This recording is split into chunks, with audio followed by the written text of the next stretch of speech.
Good afternoon. We are going to begin our second panel for this afternoon, which will be chaired by Alisa LaGamma, who is the Cecil and Michael E. Pulitzer Curator of the Department of the Arts of Africa, Oceania, and the Americas at the Metropolitan Museum of Art. In 2012, Alisa received the Iris Award for Outstanding Scholarship from the Bard Graduate Center, and in many occasions has lectured here on the arts of Africa, for which we are deeply appreciative. She is also the author of numerous publications, including Congo, Power and Majesty, Heroic Africans, Legendary Leaders, Iconic Sculptures, and Eternal Ancestors, the Art of the Central African Reliquary, all which were also exhibitions at the Metropolitan Museum of Art. Alisa, thank you for joining us today, and I invite you to the podium.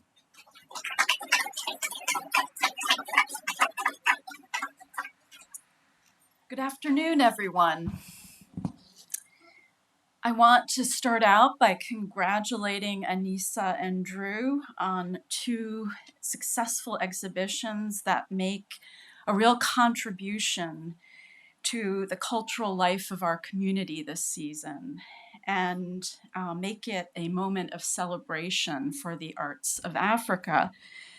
And you just have totally transformed those wonderful Bard galleries, and it really is an impressive sight.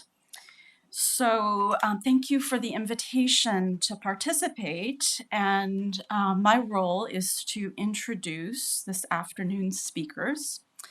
We will first hear from Sandrine Colard, who is assistant professor of art history at Rutgers-Newark University and associate curator at the Kanal-Pompidou Museum in Brussels.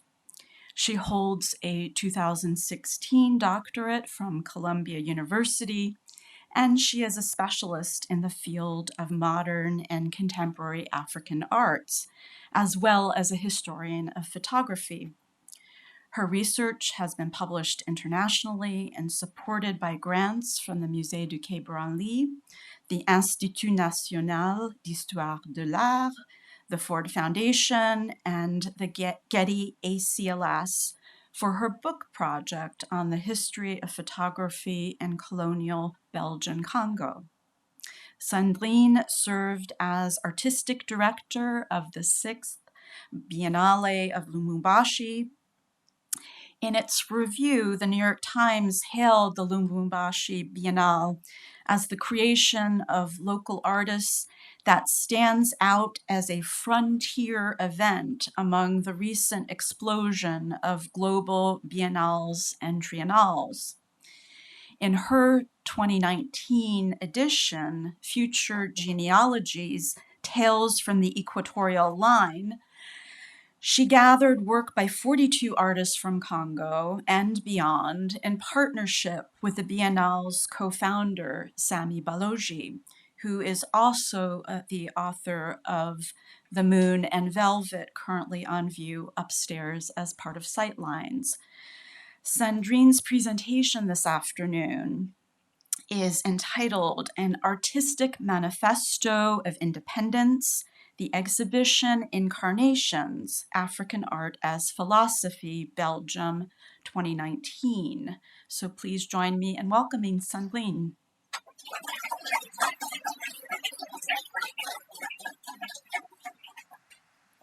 Thank you very much, Alisa, for this kind introduction. I would like, of course, to thank Drew and Alisa for this wonderful symposium. The first panel has been wonderful, and I'm so pleased and so honored to be here today. So I'm not going to talk about my own curatorial work, which would have been the smart thing to do in terms of workload, but I was honestly a bit tired of talking about my last exhibitions, and I had always kept undefined reflections about this show that happened in Brussels in 2019. So I thought it was a perfect opportunity to reflect about it, also because it was such a bold scenographic and display proposal that I thought would fit perfectly into today's theme. So we have this. Let's see if it works later. Between June and October 2019, the Center for Fine Arts in Brussels, popularly known as Beaux-Arts, welcomed a major exhibition of African arts. Incarnation, as it was called, was curated by the South African artist Kendall Gears and the Congolese Angolan collector Sindika Dokolo. Entirely based upon the massive and incredibly rich collection of Dokolo, a selection of 150 objects was displayed in 1,500 square meters and staged in a visually hypnotizing exhibition design. Classical pieces, such as the Queligon mask on the exhibition's poster, and contemporary artists, such as the African Americans Nick Cave and Kehinde Wiley, or Africans such as Zanele Muholi, Yinka Shonibari, Aida Mulune, and many, many more, were selected from the some 3,000 estimated objects that made the Dokolo collection at the time of his untimely death at just 48 in 2020. Considered the most important collector on the African continent, thanks to his serious and passionate commitment and his incredible wealth, Dokolo rose as a new leading player on the international art stage when his collection served to organize the first African pavilion at the Venice Biennale in 2007, curated by Fernando Alvim and Simon Jamy. And after that, the Dokolo Foundation also collaborated also with the Documenta in Kassel to give you a sense of the sort of events he was taking part in. These first forays carried in seeds the ways in which 12 years later, the exhibition Incarnations would rock the boat of the African art establishment in Europe and particularly in Belgium. The opening of the show blew an undeniable wind of decolonization on the capital of Congo's former metropole. The unprecedented fact of having a Black African art collector originating from the DRC being almost single-handedly at the financial and discursive helm of such an extensive show, drawn entirely from his own exquisite collection, flipped the script of African art exhibitions written for the past 100 years in Europe and specifically in Brussels. And if we can now, I'm going to show you just a short clip of the opening of the exhibition, because I think it's going to give you a sense of what the mood of the event was like.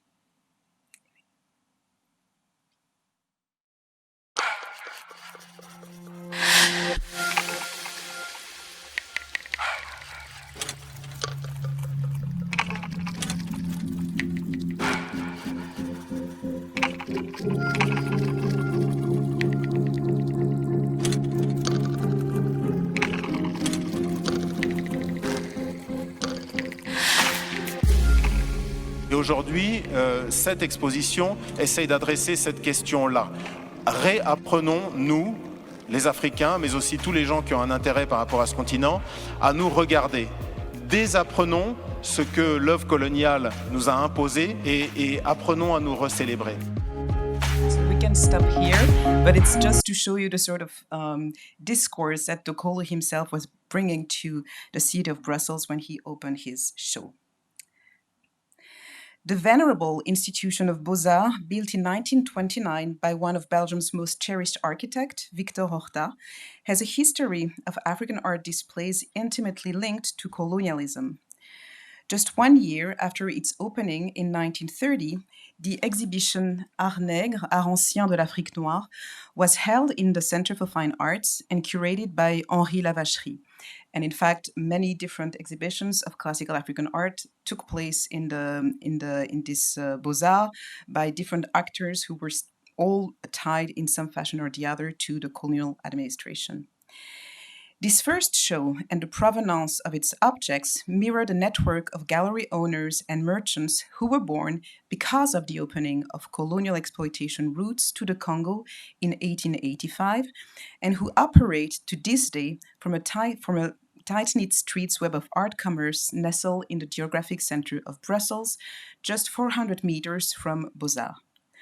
Alongside colonial and ethnographic expeditions and missionaries' requisitions, these dealers or armchair or flea markets, colonialists, were among the supplying chains of objects to museum collections that are today under the fire of the World War debates about restitution.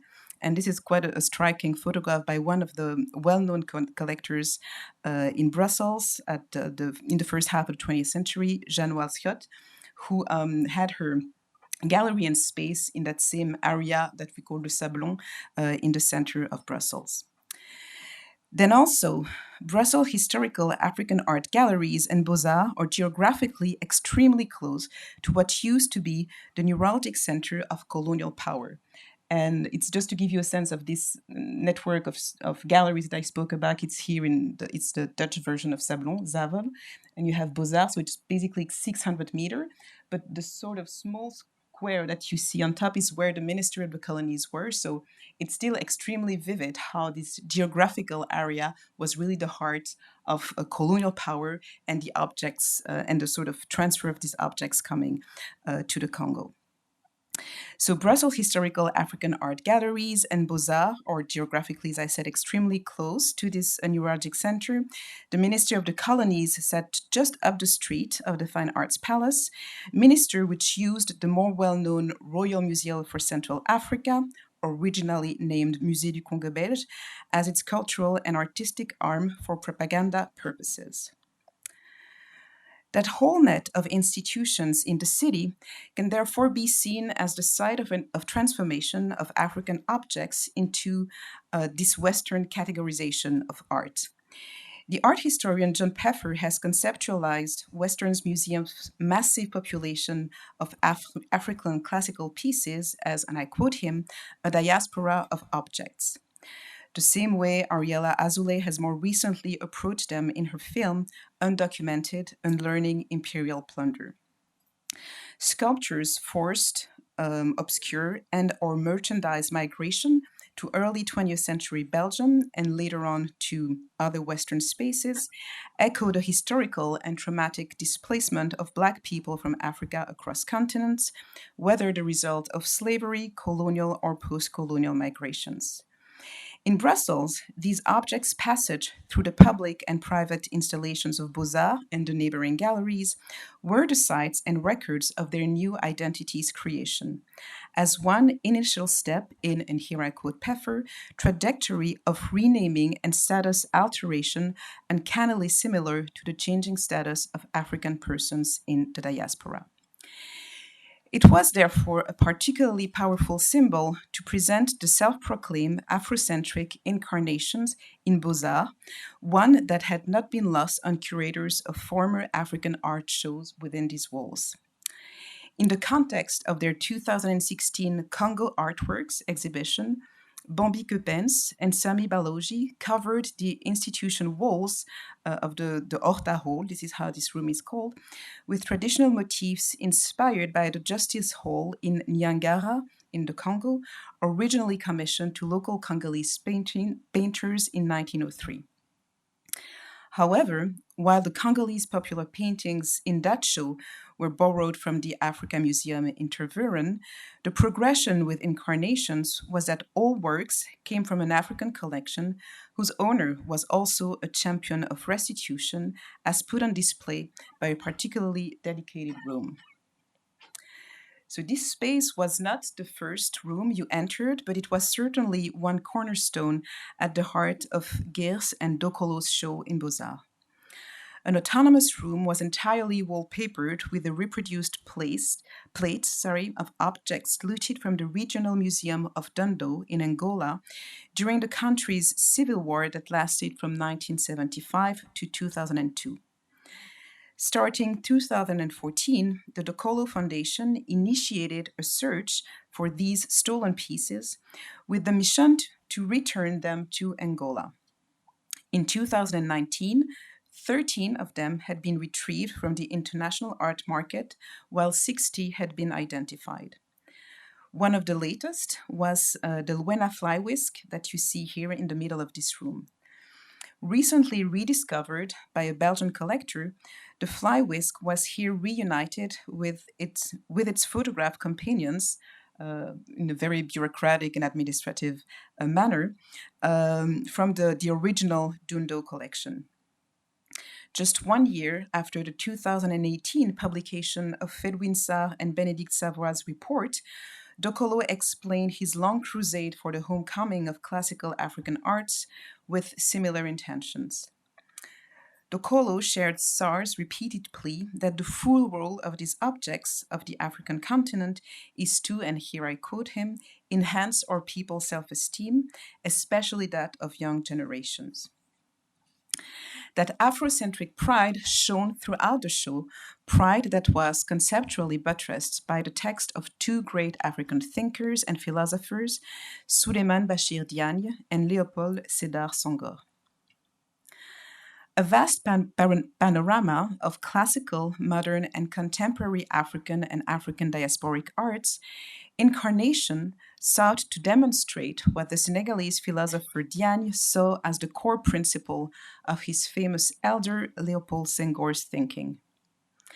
That keystone is that African art objects, even more than oral traditions, are the most quintessential incarnation, precisely, of what African philosophy and spirituality are, and the subtitle of the exhibition, borrowed from Diagne's book, states just that.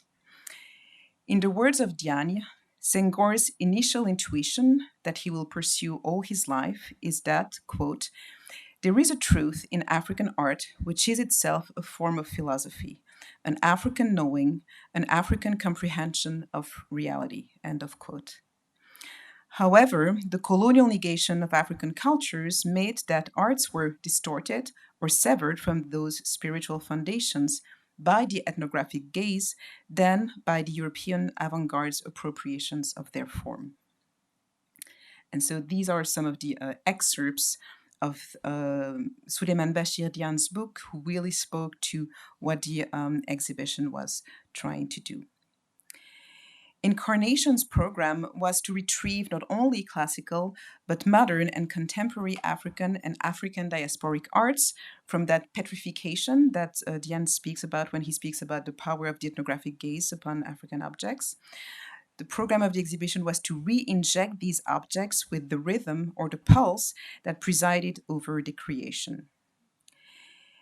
This Afrocentric return to African artworks was signaled from the outset of the exhibition through several gestures and choices. Upon entering, visitors first saw the 17th century map by Joan Battista Nicolosio, placing the African continent at the center of its representation. This cartographic provincializing of the West framed two other introductory objects, a Congo Nkisi, and one work by Kendall Gears himself, Twilight of the Idols from 2019. These objects were also given pride of place in the show's catalog, with their photographs reproduced as the front and back covers. The Nkisi and its crucial importance as a power object from the Congo community's spirituality, but also its historical and obsessive misinterpretation as a fetish by Europeans in the Congo, fronted the Nkisi's position on that contested terrain. Itself a reflection on that epistemic battlefield, Gears' Twilight of the Idols, that you see here on the right, presented his by now well-known provocative reinterpretations of sacred figures. Recognizable in spite of being completely wrapped in striped red and white tape, the Nkisi surface, with its ritually planted nails, is not only subtracted from the gaze of the museum goer, but they are also requested to keep off or to keep away, as the hazard tape signals. Gears intended to deflect and redirect at the viewer the institutional violence perpetrated upon African objects, historically stolen, decontextualized, and displayed against their will. Twilight of the Idols and other installations by Kendall Gears, such as this one, Cody 9, actualizes the impossibility to look back, to which Diagne say African art objects have been reduced by the ethnographic gaze, while at the same time owning that refusal, Glissant would say, their right to opacity. Incarnations departed from the Western white cube's clinical look with a BAM, and its vibrant scenography was inspired by different Pan-African sources. Seen from above, the walking circuit of the show was said to have been inspired by a reading of social, political, and symbolic spaces through an overlay of ancient maps of the city of Kinshasa. The multiplication of mirrors were explained as extrapolations of the mirrors and glass that make the eyes and stomach of the Nkisi, sealing the cavities behind which the spiritually charged substance reside. The scenographic mirrors were presented as sending back the viewer's gaze, the same way the Nkisi's eyes do, to, in the words of the curator Kendall Gears, to make the visitor culturally responsible of their own gaze. Walking through this myriad of reflections multiplied the points of views upon the artworks between themselves, but also within the Orta Hall and its opulence. It was literally a built translation of the Igbo proverb popularized by Chinua Achebe, and that says that the world is a dancing masquerade that cannot be understood by remaining standing in one place. Finally, the ubiquitous wallpaper created by Kendall Gears had motifs inspired by the Adinkra symbols from West African Ashanti traditions. And to this day, I have not been able to decipher that, but apparently within the motif, you can read the word believe and lie, transformed in some fashion, infusing the literal background of the show with the perpetual question of which beliefs have underpinned the creation, but also the reception of African arts. The strong imprint that this wallpaper work by Kendall Gears had on the general reception of the show, running through the floor plan and in the communication material, gave it a fiery and captivating visual identity that blended with that of Kendall Gears' practice. Cumulating the hats of co-curator, participating artist, catalogs author, and scenographer, Gears' recognizable punk and iconoclast aesthetic colored his interventions and the perception of the show's intentions. With a well-established career in Brussels, where he has lived for more than 20 years, Gears' work has been regularly exhibited in the city's galleries, and he is a firm part of the Belgian contemporary art landscape. His most locally famous show was certainly Afropunk, jointly held at 2 different galleries in town. The artist already dialogued irreverently with Western impositions made upon classical African sculptures, and he had already started to develop similarly graphic and primary colors background motifs, as we see everywhere in incarnations, and that the artist has continued to work on in more recent exhibitions. Transposed to the collective group of artists and to the transhistorical pieces that made incarnations, Gears' work undeniably became the filter or the lens through which all the other ones were seen, and this grip raised questions about other artists' intentions and interpretations being eclipsed by this imposition. Then also, next to bold scenic gestures reflecting upon the inadequacy of the Western Museum display and categories, paradoxically, incarnation also conformed to its tradition in many different ways. Highly valued classical objects in glass cases or on pedestals and exposed to all is not a particular break from the traditional way to present them. Repeatedly, Gears had presented the show as a way to, and I quote, put the mask back onto the African artist, but this Qualigon mask seemed very free-floating here and isolated on the surface of the show's poster welcoming the visitors. The obstacles of the museum and art market rules, all the rules of insurance, etc., conflicted in some fashion with the discourse, the intention of the discourse. And in this way, the show did not escape from the Western economy of art, and this was really a sort of running a paradox throughout the exhibition.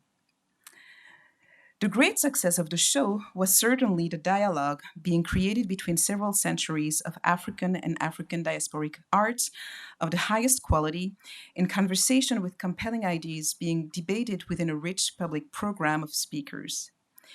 The ultimate Afrocentric ambition of the curators was for the show to travel on the continent, but even before the Kolo's accidental death in 2020, the project of an African tour had been compromised by the Luanda leaks. The Kolo was married to Isabel dos Santos, the daughter of long-term Angolan President José Eduardo dos Santos.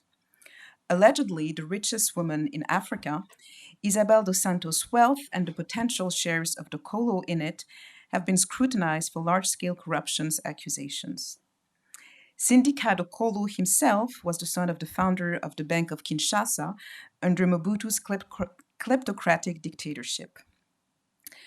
With Dos Santos charged of money laundering and embezzlement by the Angolan government, the Kolo's art activities have been suspected of art washing. In Africa is a country, in an article of January 2022, Delinda Collier and Marisa Moorman warned that the Kolo's decolonial discourse served, and I quote them here, to distance him from the global systems of economic injustices from which he benefited, end of quote. And they concluded by saying that if African art becomes an empty symbol of decolonization, it risks becoming a fetish once more. Since his death in a diving accident, the Kolo's Foundation has remained inactive. Many have grieved the passing of a man who represented a beacon in the decolonial activism of African art, and they have found it hard to reconcile that hope with the accusations made against his family. Born in 1972 in Kinshasa, the Kolo has talked about how growing up at the time of Mobutu's Zairianisation had shaped his proud African identity and his love for the arts. More time of presentation would have deserved to trace the historical continuity between Mobutu's Zaire authenticité, campagne d'authenticité, his use of the arts and early repatriation work for cultural boost, and Sindika Kolo's similar efforts with his foundation, including the exhibition Incarnations. In a way, the Kolo really is a child of Mobutu's politicized use of arts, and many speculated about his political ambitions. So here is a poster of a civil movement that he created for the Congo, but it very much looks like a political poster, and many anticipated that he would eventually launch his political career. Today, the same profound ambivalence hangs around both men's artistic heritage. Imperfect and embroidered in authority and corruption scandals, with, in the case of Mobutu, so much blood on his hands, their tarnished legacy still continues to fascinate for having stood up 30 or 40 years apart to the colonial matrix that continues to frame African arts. Future will tell us whom the next figures who will carry on that struggle are from a Congo that rarely disappoints. Thank you.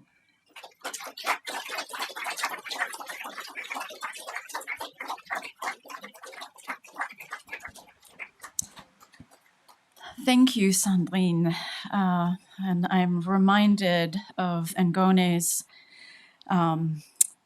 comment just a few minutes ago that context is everything. And so now we're going to go from the context of seeing an exhibition that was mounted for an audience in Belgium to hearing from a curator who's based in our nation's capital, Kevin Dumouchelle. Kevin joined the Smithsonian's National Museum of African Art in 2016. His most recent exhibition, Heroes, Principles of African Greatness, received a Smithsonian Excellence in Exhibitions Award. Dumouchelle was the lead curator for Visionary, Viewpoints on Africa's Arts of 2017, the museum's award-winning permanent galleries, which present the full range of time, place, and media represented in the National Museum's collection. He further oversaw the installations at the Smithsonian of a series of traveling exhibitions they have hosted, including Caravans of Gold, Fragments in Time, Art, Culture, and Exchange in Medieval Saharan Africa of 2020, World on the Horizon, Swahili Arts Across the Indian Ocean of 2018, and Good as Gold, Fashioning Senegalese Women of 2018. His next project, provisionally titled Out, LGBTQ plus artists activists of Africa, is in development and will debut at the Smithsonian. He began his career at the Brooklyn Museum, where he was responsible for its collections of the arts of both Africa and the Pacific Islands for a decade. He has written on a range of topics and curated exhibitions on both contemporary and historical African art. Kevin holds doctoral and master degrees in art history from Columbia University. And his presentation this afternoon is entitled From History to Heroes, Beyond the Traditional and Contemporary in Exhibiting Africa's Arts. Welcome, Kevin.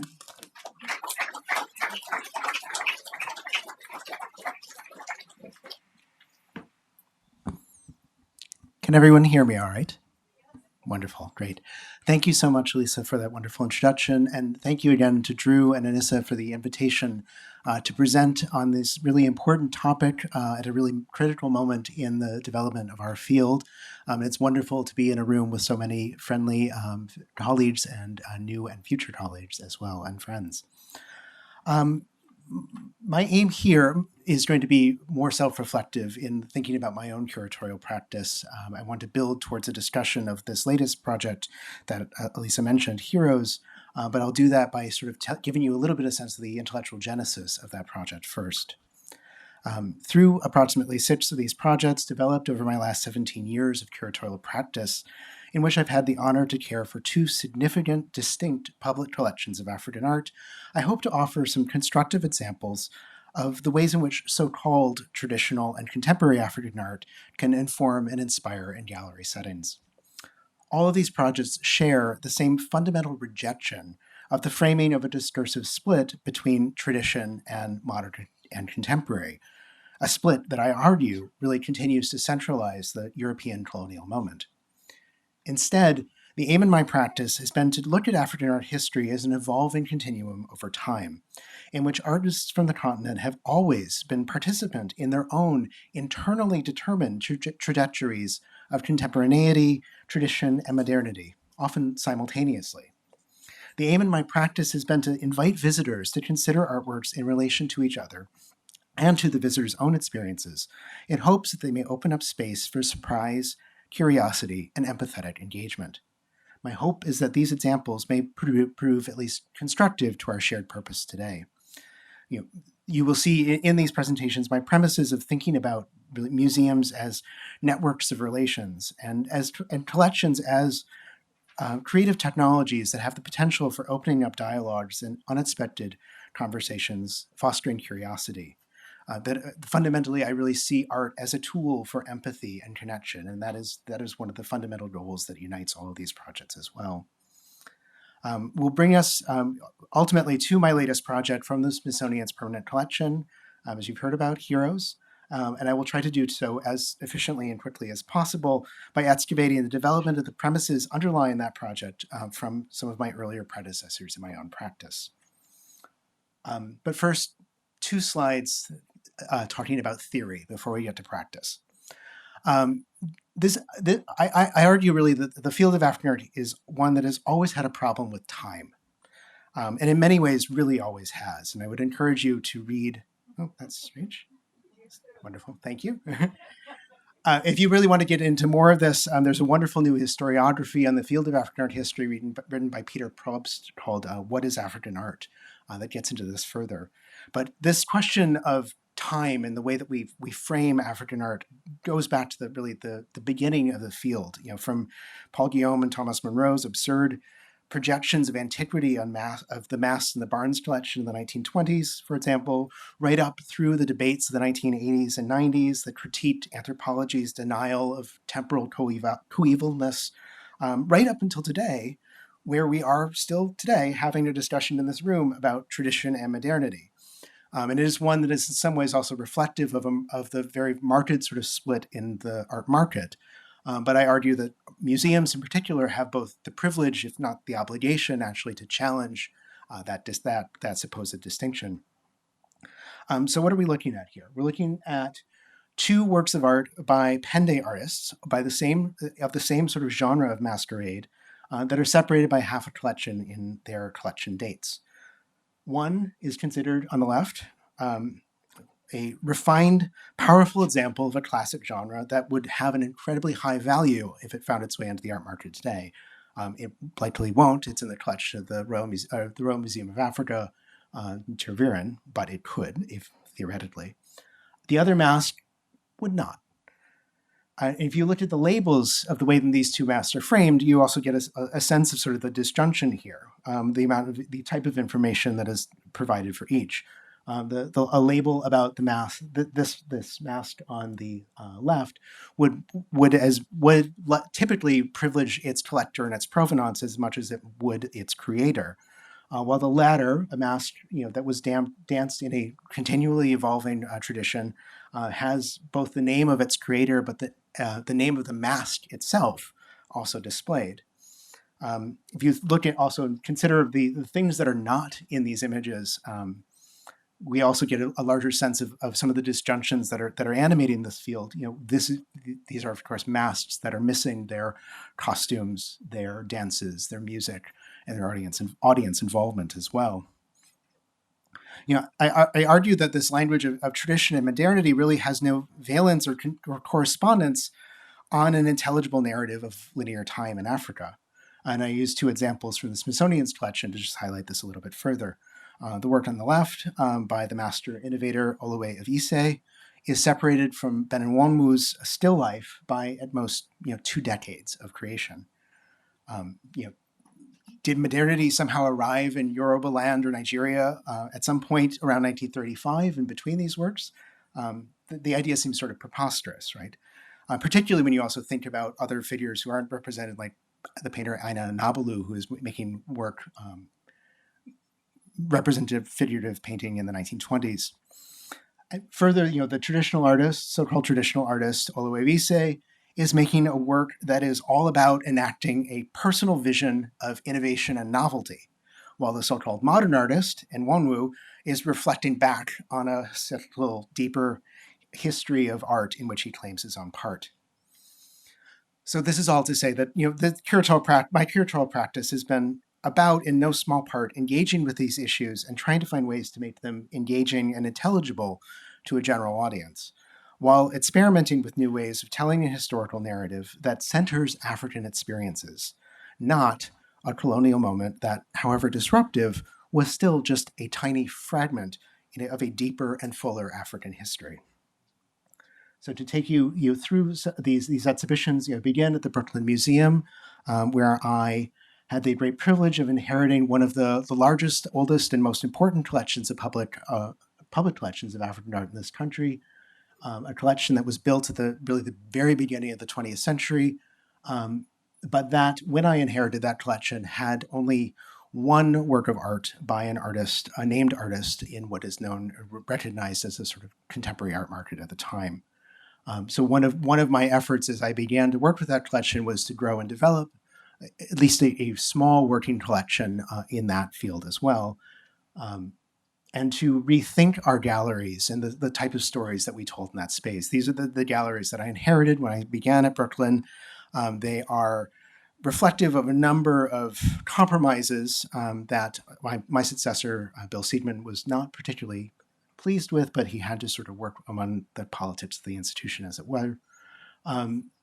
It was a gallery that presented Africa in a sort of typical sort of geographic progression of space, but there was no acknowledgement really of time. And so there was a very easy way to sort of read these galleries as presenting a continual ethnographic present, that presuming that Africa's arts had always looked as they do in this gallery and that they continue to today.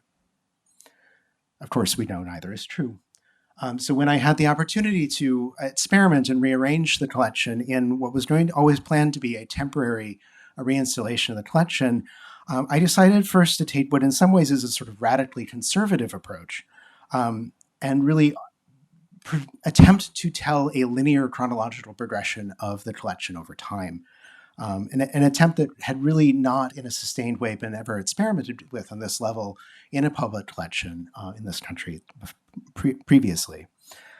Doing so revealed the gaps in the collection, and certainly that 90% or more of the collection, and certainly the majority of the works that we've shown, are all from a period of time that could, of course, be said to overlap with the colonial moment, the so-called late 19th century to early 20th century. The galleries began, however, with a moment drawing from the museum's rich classical and Egyptian collections to give our visitors a sense of the deeper time in which African art history, of course, plays out, and the incredible sort of range of forms and incredible stylistic innovations that are part of that larger narrative. But the heart of the collection was these 5 galleries in yellow that were all from that same rough period of the 1880s to the 1940s, which of course is the moment that corresponds to the moment of the primary European political dominance of the continent. It was also, however, the first time that we had a dedicated space for the arts from the sort of post-war, post-independence moment in Africa in the museum. And used contrasts, to this image of contemporary Lagos versus the 16th century image of the city of Benin to sort of reinforce both this narrative of evolution over time, but also continuity, that these are 2 cosmopolitan cities in what is now Nigeria that have both been connected to larger trade networks and across the globe over time, and included, in well-known works by artists who are now at the top of the art market, as well as new and challenging works that were very important for establishing that the so-called traditional works are not frozen in time either, that in fact masquerade is a lived and performed tradition that continues over time, and it is conversant with a larger sort of narrative of global pop culture, in this case, the representation of Elvis Presley. The presentation of African Innovations coincided with my opportunity to present a traveling version of a show featuring the work of Ellen Atsui, who is, of course, probably one of the most widely celebrated artists working and living in Africa today. It was to that point, his first monographic show in New York. Was an incredible honor to be able to tell that story. But it was also an opportunity for me to think about how to integrate a discussion of an artist whose work is very, very rooted in African history, but whose work also very much transcends and speaks beyond that as well. And it really came down to thinking about Elle's practice on a conceptual level and sort of using that as a bridge to thinking about the conceptual work that so-called historical classical artwork does, as well as one of the sort of performative links between Elle's practice and the practice of so many of the artists featured in that 19th century to 20th century section of African Innovations downstairs. And it was also an opportunity for us to sort of play with these works and to take Elle's sort of charge to curators to exhibit his work in new and surprising ways at that moment as well. He has, I'm very happy to say, having come back from London 2 days ago, surpassed this yet again with his incredible new installation in the Turbine Hall at the Tate Modern. And I encourage you all to take a look and see where he has continued to sort of grow in his practice. If you get the opportunity to go there this summer, or this fall, winter. African Innovations gave way in 2014 to a new temporary experimental installation in the galleries that I called Double Take African Innovations. And I decided, rather than, when we had to displace the gallery yet again because of construction, rather than reproduce the linear narrative of African innovations, I said, let's continue to experiment and let's turn the narrative basically on its head. So rather than telling a sort of conservative progression of linear time, we took what is we could say is a sort of rhizomatic approach, a much more sort of horizontal approach to telling circular stories of occurrence over time instead, across vast distances sometimes of geography, media, and practice. Finding, using broad themes like representations of power to connect the work of the Congolese artist Aimé Mpane to a Cuba artist doing an incredible work representing the power of the Cuba court on the right. Thinking about issues, narratives of design across time, geography, and media. And fundamentally, as I said, this getting back to this idea of African art as having this sort of deep philosophical and conceptual program underlying its creation, to really bring that to the surface as well and use that as a way to sort of connect two works that on their surface, of course, appear not to have any relation to themselves at all, but that when spoken about in terms of the ideas that animate them, reveal that the work by V.A.'s Diba, Red Escape 2, is his rumination on liberty and the freedom to wander around the city of Dakar and create a work from the items that he finds there, whereas the work by a Congo artist, the incredible Nkisi Nkonde, is a work that is about security. It is about protection and about particularly warding off the threats that the community that commissioned this work felt at the time. That installation, of course, sadly closed upon my departure, but I am very excited to see what my wonderful successors, Anissa and Ernestine, who are with us today, do with the collection next.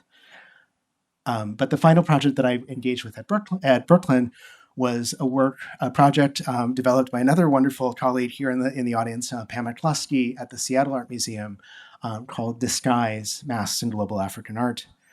And the opportunity to collaborate on interpreting that exhibition for our space and our audience gave me the opportunity to think about the sort of performative nature of a show that is built from living artists and work that is about performance and masquerade in a sort of broad conceptual way, to stage a sort of more didactic or theatrical presentation, beginning with a room in which masks are sort of unduly denaturalized in the so-called white cube space of the museum, and then invite our visitors to move from that across a threshold animated by the sonic work by that sort of embedded that's the space that followed, to then see the work of living artists like Nick Cave in juxtaposition with other sort of performative artwork from the collection.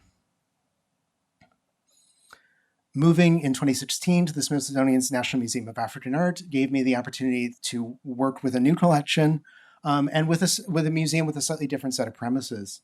It is a museum that is remarkable both for the breadth of its collection, but also for the fact that it has been collecting in the so-called modern contemporary space in Africa from a very early stage, and as a result is one of the largest public collections of 20th and 21st century art in the world. So that it's a space where we can tell the evolution of even one artist over time, of Ben and Wonmu, for example, from the 1940s to the 1970s. It is a museum, of course, that has its own long history of telling stories that are all about thinking about the ideas that animate Africa's arts across time, media, and space. So when I joined the team and had the opportunity to work on the major new reinstallation of the collection in progress, we really saw this as an opportunity to think critically about how we tell our story for a general audience. And we landed on the model of what became the installation Visionary Viewpoints in Africa's Arts, that was designed fundamentally to tell the story of African art through 7 different perspectives in an object's life history.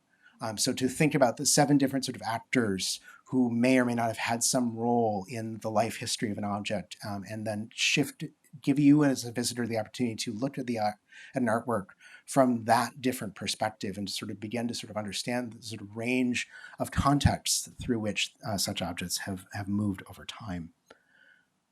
It had at its center a space dedicated, of course, to artists as the most important and sort of generative perspectives on the artwork that we are exhibiting.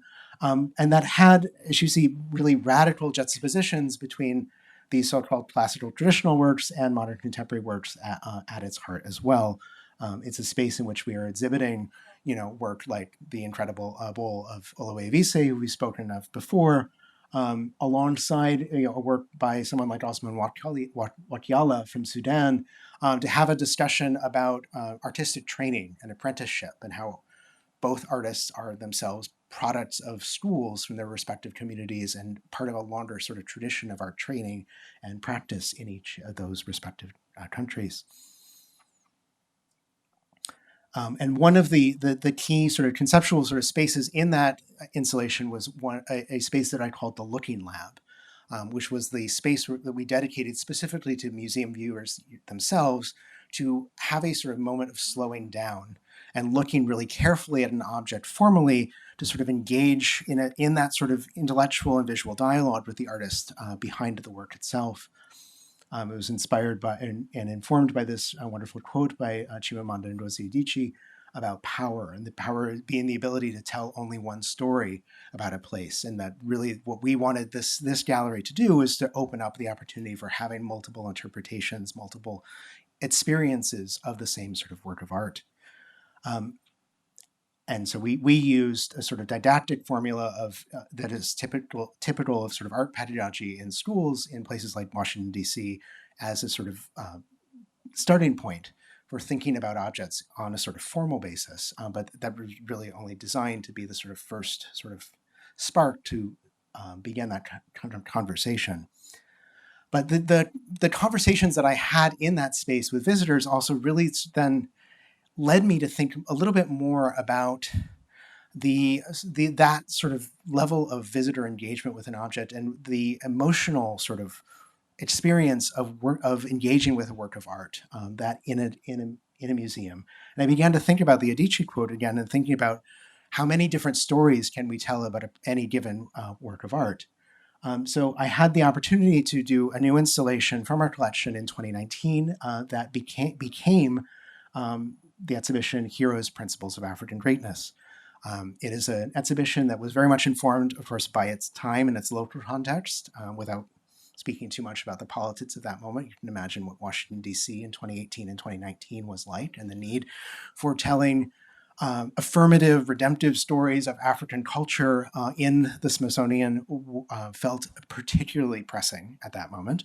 But it was also an exhibition that was responding to movements that are coming out on the continent, thinking about the Rhodes Must Fall movement and asking the rhetorical question at that time, where are our heroes? This was designed in some ways as a partial response to that very important and loaded question. It's an exhibition that really thinks about art and artists as storytellers, that thinks about the different sort of possibilities that an artist can offer for us in showing us through art how to be the best version of ourselves. And it uses the emotive experience and potential of a work of art to offer new modes of connection with our visitors. It again had this sort of radical juxtaposition of different sort of genres of art at its center. And it was unified by its sort of program that basically sort of boiled down the intention behind each artwork to a single heroic principle: dignity, empathy, valor, and use that as its organizing principle, both in the gallery itself, but also as an opportunity then to connect more broadly along that sort of storyline theme. And this is just still images from the catalog that came out later. I used that opportunity to then also tell a story about African history, to then use each one of those objects to illustrate the biography of a particular person in African history whose life could be said to be sort of to embody that same idea. It was also an opportunity to use a curated playlist of 60 songs sort of heighten that emotional sort of engagement and response to those objects along the same lines. And so the catalog, which I'm very happy to say after years of struggle is now finally available in bookstores worldwide, also sort of details all the different sort of ways that I really looked to each one of these particular objects to tell a variety of stories. And the stories ranged from narratives of trauma, displacement, and loss, using Pajo's incredible coffin model of the fort on Amabu as a site of course, great tragedy of the displacement of kidnapped African men, women, and children, the final place that they touched the African soil before being sent off on the horrific Middle Passage to the Americas.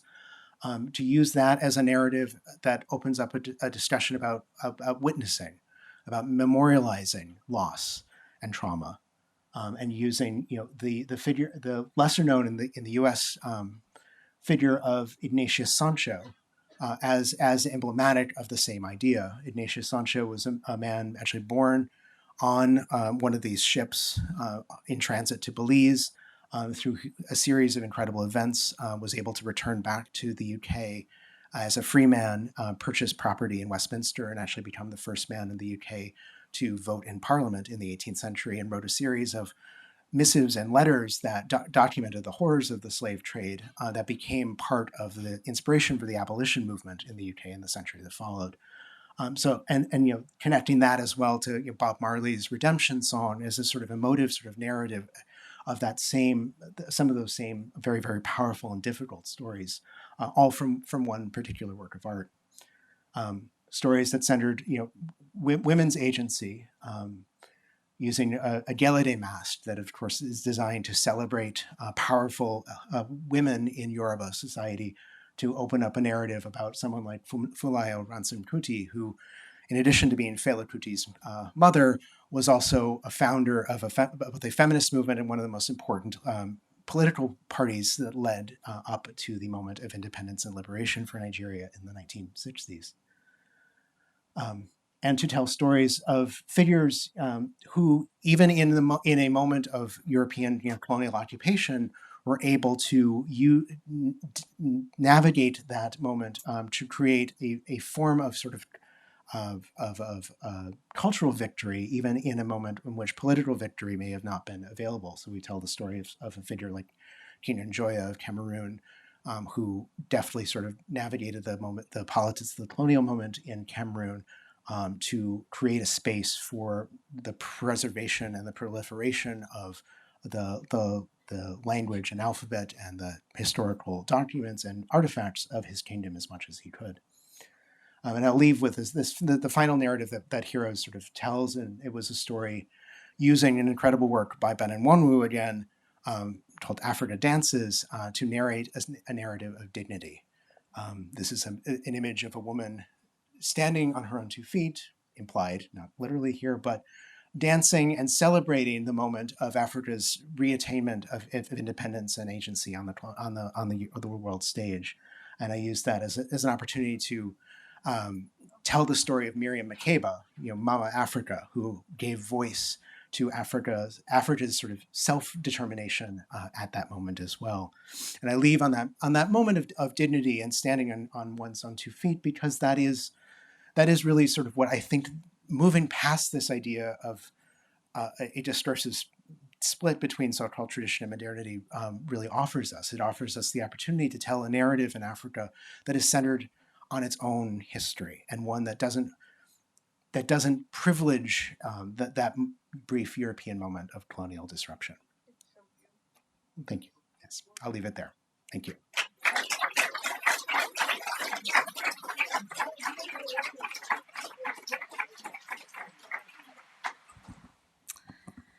Thank you, Kevin.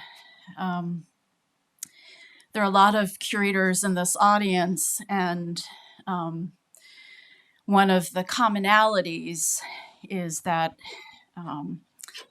that is not in dispute, is that every curator organizes exhibitions that are very much reflective of what their audience is going to be.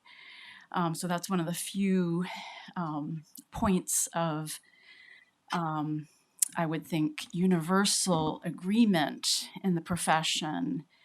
I want to start the discussion portion of this panel by stepping back a little bit based on the abstracts and the title that Drew and Alisa picked for this particular grouping of presentations, the classical / contemporary.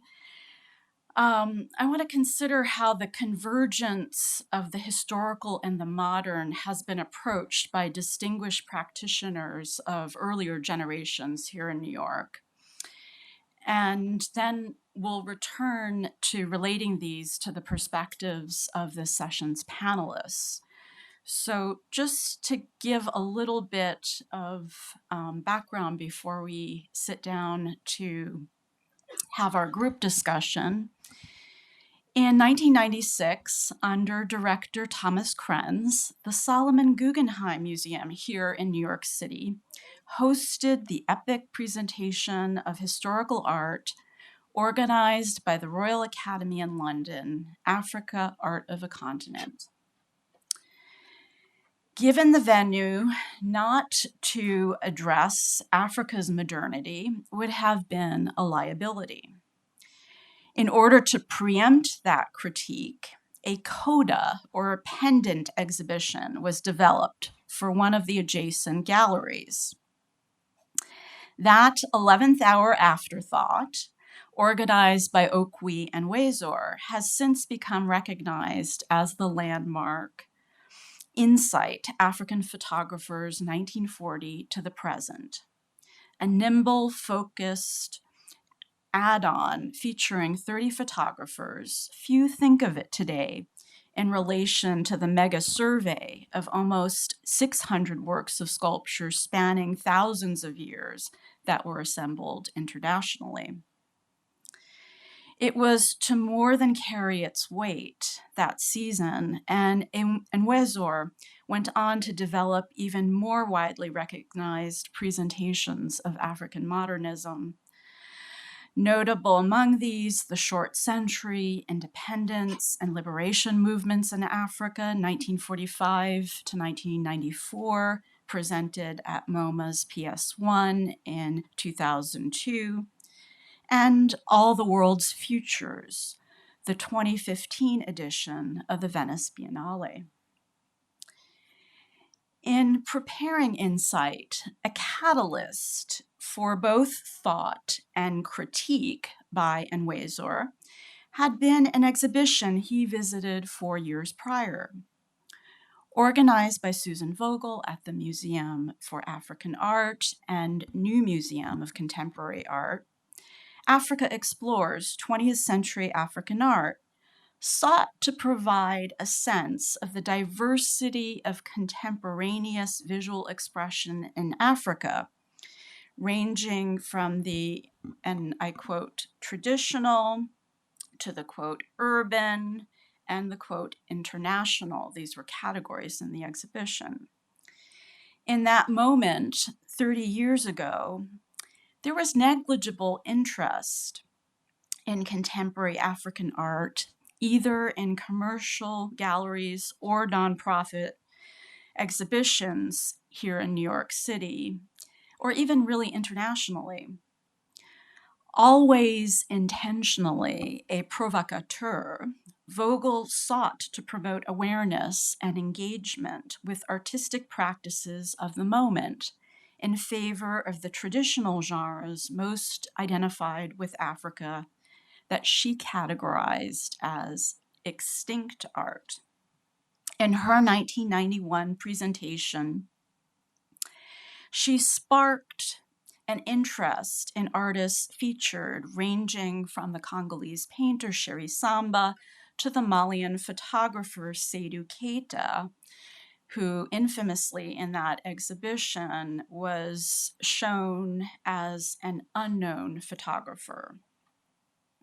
But as a consequence of this platform, those artists went on to become megastars internationally.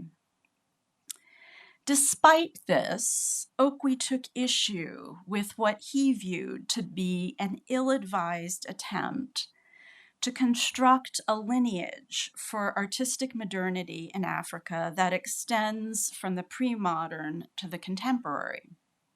He felt that doing so diminished the avant-garde role of modern artists from Africa. He instead advocated for their presentation independently within international frameworks and intellectual movements such as Négritude.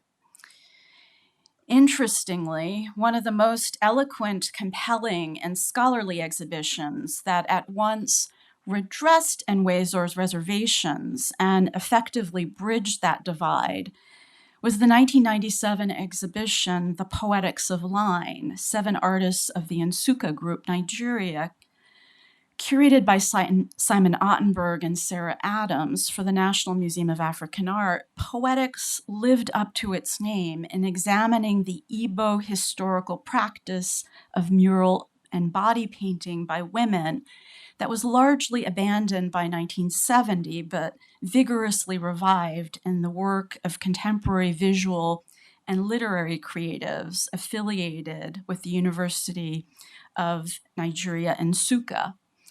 Among these are Uke Okeke, Chika Okeke, and Elanatsui, major figures in the global contemporary art world of today. Ironically, as a pre-modern specialist, I would concur with Enwezor's note of caution about potentially facile connections between the art of our own times and that of the past. This is something we've thought a great deal about concerning what we highlight in our updated Africa galleries scheduled to reopen in April 2025. The disparity in documentation between the contemporary and the historical creates an inevitable imbalance in the narratives that result from such juxtapositions. The contemporary tends to dominate historical works that require being situated in distinct moments in time and in relation to an array of unfamiliar and complex worldviews. Undeniably, dialogue between the two sparks original experiences. We just need to acknowledge that whether the juxtaposition is one of Picasso, Wangechi Mutu, or Sami Baloji, with the creation of an early 20th century Pende or Luba master sculptor or 16th century Congo weaver, the modern or postmodern artist's perspective will ultimately be the one privileged. There's no question that it's critical that our appreciation of the range of talent across the African diaspora expand. It's equally important that our understanding of the richness of historical forms of expression that have flourished on the continent deepen. In Western art history, despite the dominance of contemporary art, we see ongoing research and exploration of iconic artistic landmarks of the past as the focus of new presentations that enrich our awareness of their complexity and the legacy of how they have informed the experience of later generations. To reference but 2 recent instances of this are Denise Murel's probing of Manet's Olympia, Imposing Modernity, Le Modèle Noir, and this past year's exhibition devoted to Velázquez and Juan de Pareja, Afro-Hispanic painter, curated by David Pullens and Vanessa K. Valdez. In closing, I want to address the claims of the Sindako Dokolo Ventures originality. I think Sandrine pointed out beautifully the customization of it to a Belgian landmark. But in an American context, I want to create a sense of difference in that among the most effective critics of European colonialism, ardent champion of African rights, and earliest collectors of African art, century before Sindakolo, was the Presbyterian missionary William Henry Shepherd, a freeborn Black from Virginia during the final year of the Civil War. He was the first Westerner to be received at the Kuba court in the Kasai region of what became the Belgian Congo, and that is today the DRC. Shepherd's residency there in the 1890s was such that he himself was transformed by the experience while converting others to Christianity. His eyewitness accounts of the atrocities committed by King Leopold's Congo Free State were critical to its eventual international exposure and censure. While some Central Africans deemed him adopted royalty, others resented his interference in their affairs. Despite the fact that Shepherd was an agent of change, he greatly admired Cuba society and brought numerous artifacts back to America. He sold his extensive collection to his alma mater and that of his teacher, Booker T. Washington, Hampton Institute in Virginia. Established in 1868, Hampton's museum collection of African artifacts instilled pride in its student body. Among its graduates were those who came from Africa to pursue degrees and become future anti-colonial activists upon their return home. As the intellectual dean of the Harlem Renaissance, Shepherd's compatriot, the philosopher Alain Locke, advanced the notion that the ancestral cultures of African Americans are the equal to any in the world. He fostered this through his seminal 1925 essay, The New Negro, and sponsorship of an exhibition of the African art collection of Belgian diplomat Raoul Blondiot. Locke subsequently acquired the Blondiot collection to be placed at Hampton, Howard University in Washington, and at the Schomburg Center for Black Culture here in New York City. In this context, it's interesting to know that for the 1939 World's Fair that was held here in Queens, Locke had proposed presenting classical African art with that of contemporary artists of the Diaspora in the International Pavilion. To his dismay, Harlem artists rejected that idea based on concern that they would be thus self-segregating. And instead, they made the decision of being shown in the American Pavilion.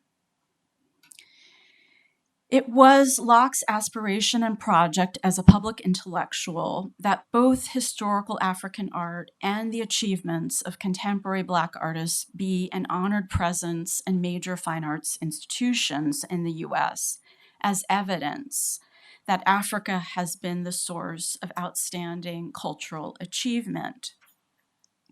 Those of us trained as Africanist art historians follow in those footsteps to address ongoing importance of imparting an awareness of the complexity of thought that informs the brilliant creations of African artists.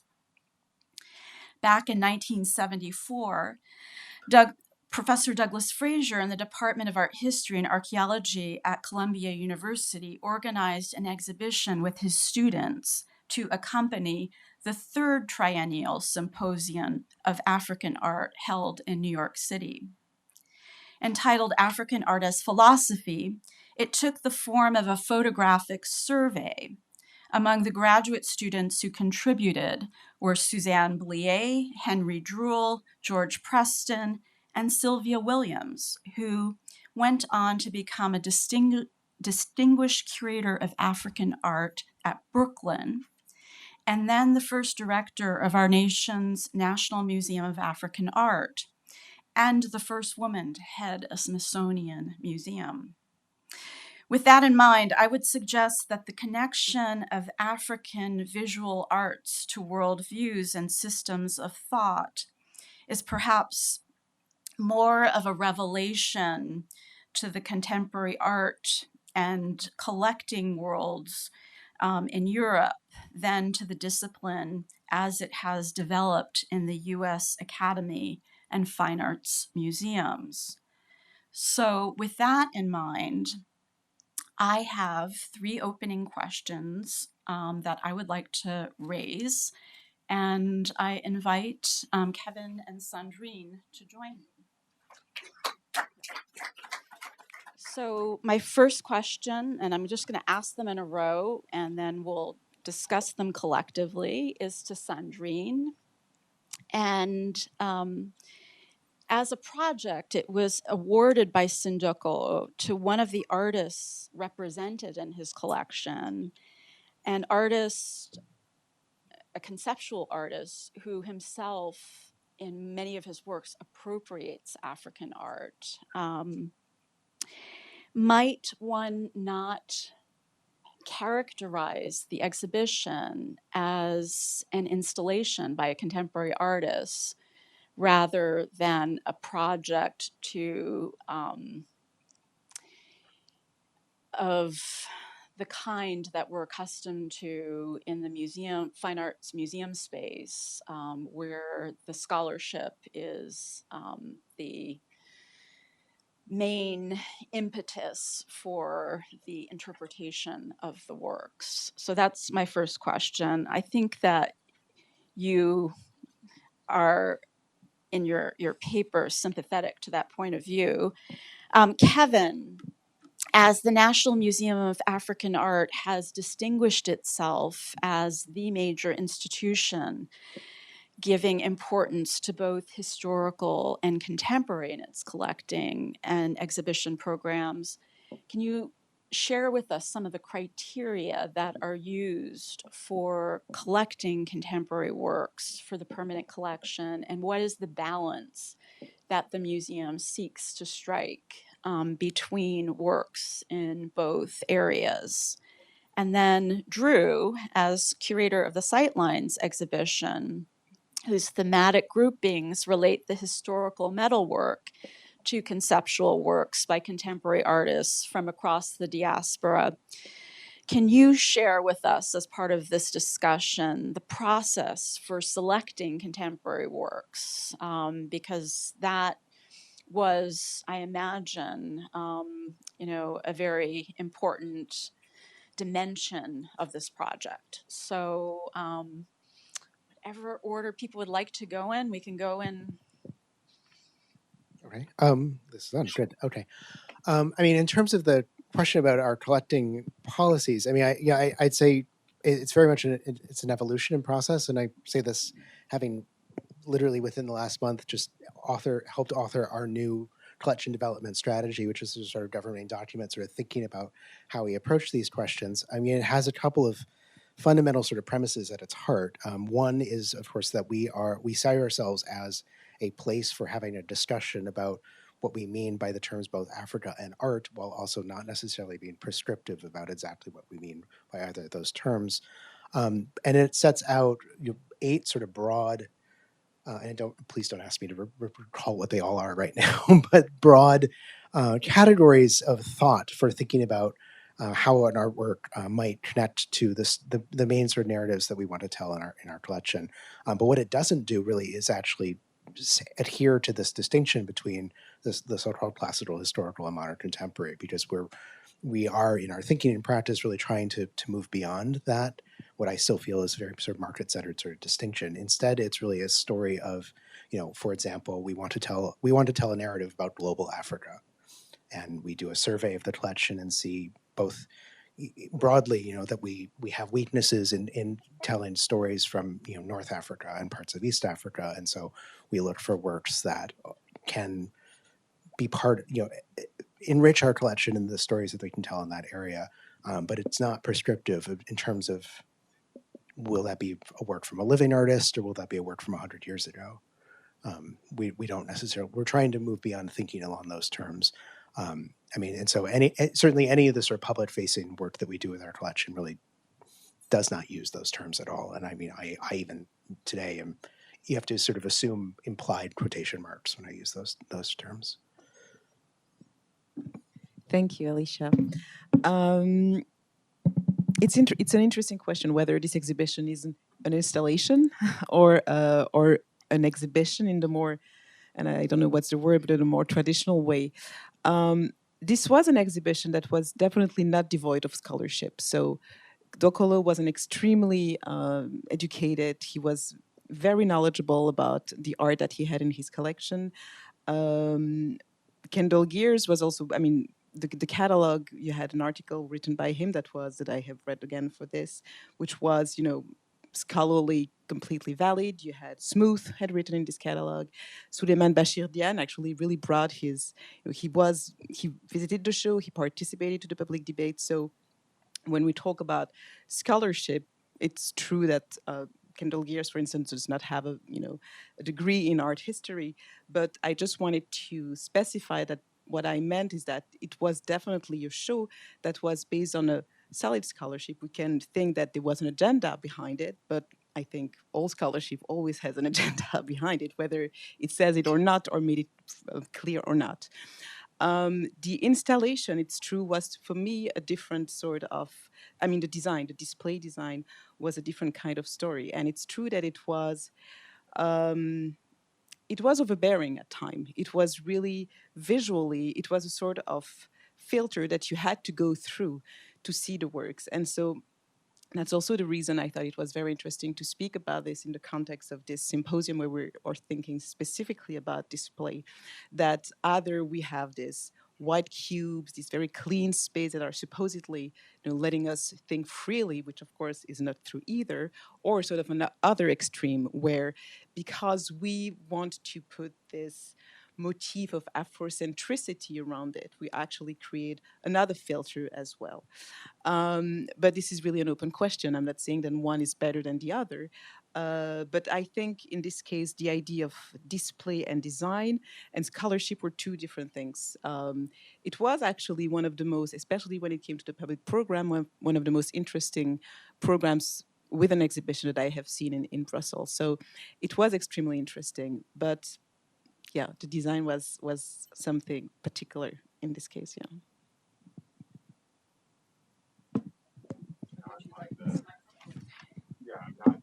On the panel, but in thinking about the contemporary artists that were included in Sightlines, it was very much a conversation with artists. The show didn't have time to produce new works, so it was very much returning to artists who were either metal workers or had engaged in histories of practice that I thought would illuminate certain aspects of the metal arts. It was very much in engaging with artists, they were very clear that they were interested in studying the works that were in this collection. And they were very interested in using their works to rethink new ways of looking at these objects. And so what I think we were doing when we were selecting and working with artists like Lubina Hamid or Otabanga Nkanga or someone like Radcliffe Bailey was finding ways with the works that they had already created to think about new ways of both the diaspora and also ways of opening up different people's access points to understanding the legacies of the metal arts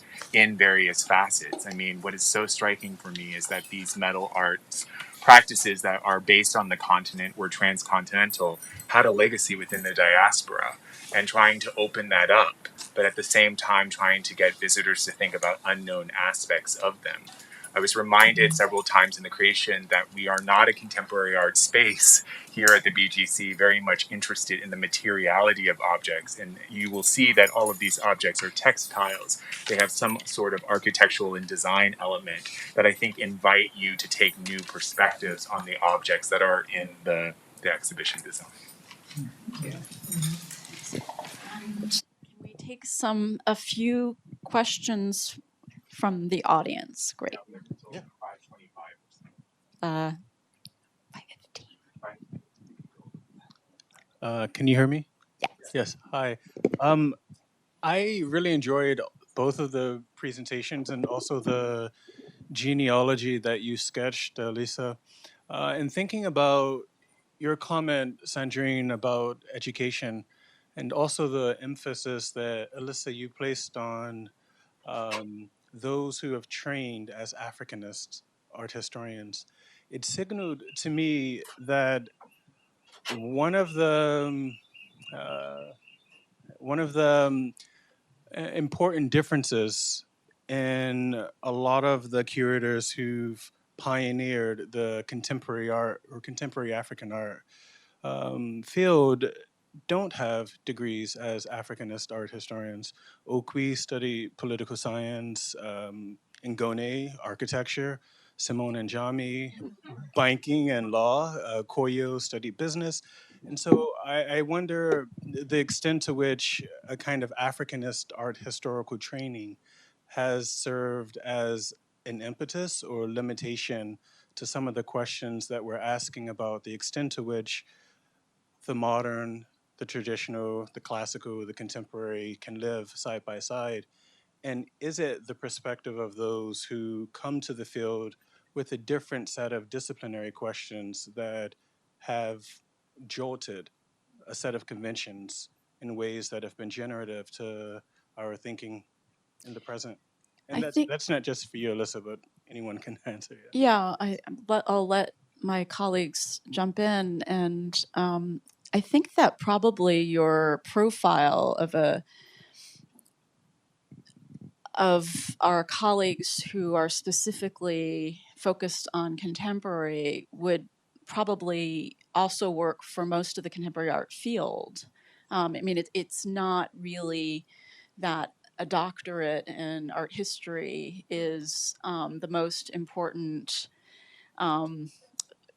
currency for the curators at MoMA or Guggenheim or any institution. I mean, in my experience working with my colleagues who are, next door to me in the Department of Modern and Contemporary. So I think, they're like the nimbleness that is required of one is a little bit different. So I think that's a good point. Would you like to?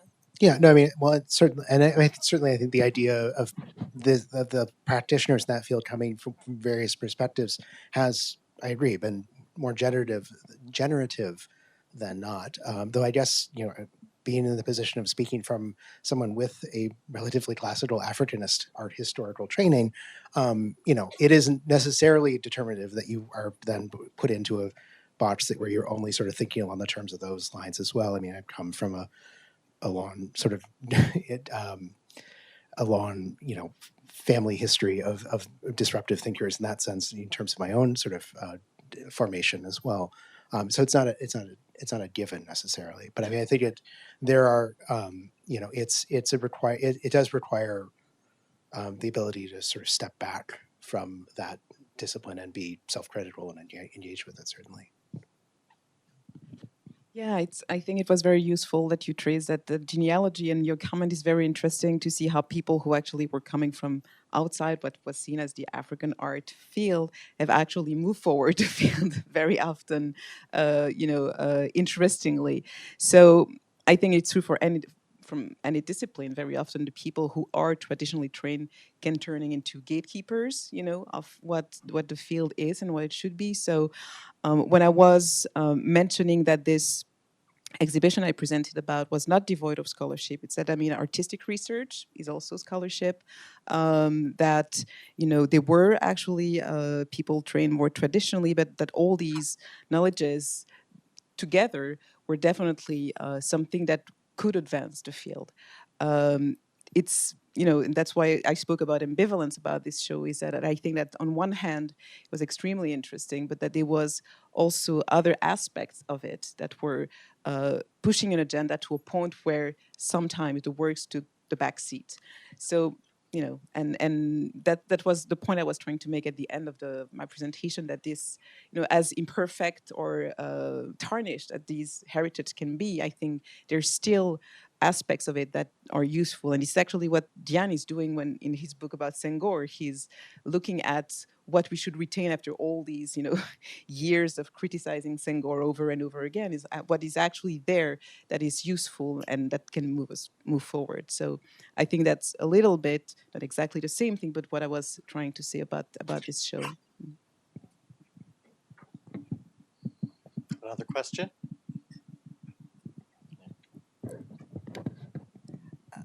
This may be more in keeping with traditional and classical African art. As curators, and I'm not involved in the field, I'm just an appreciator. The current happenings universally, I think, in terms of art and provenance, how is that affecting the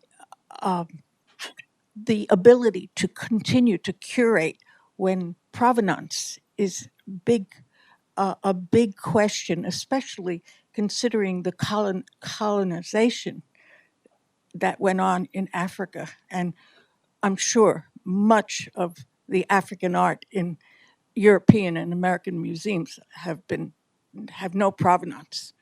So do you have, I may not be certain, I may be totally wrong about that, but I have a feeling I'm not. Do you have an opinion regarding your ability to continue?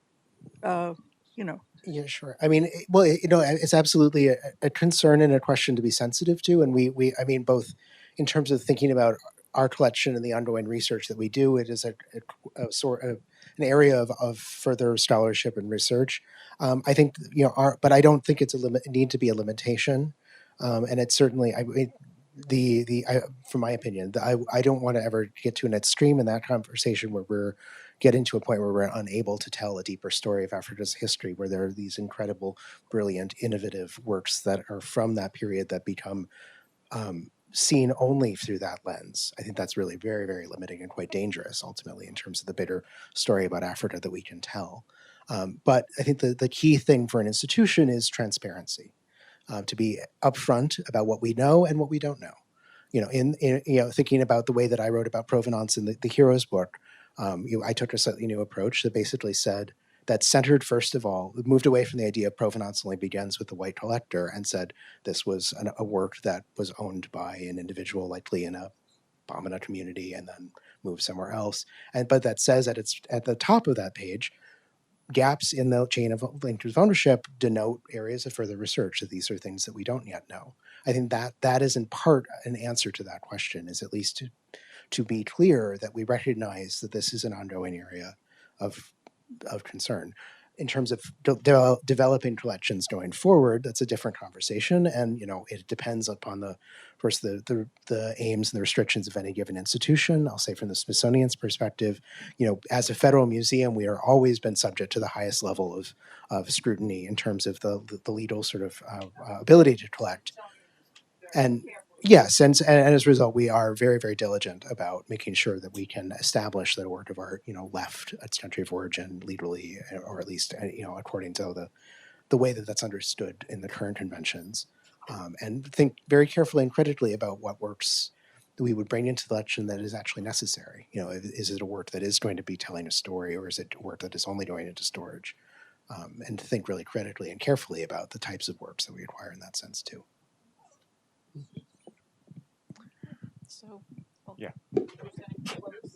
Oh, well, thank you all for spending your afternoon with us. And, thank you, Drew, and thank you, Bard, for a very enlightening experience. So.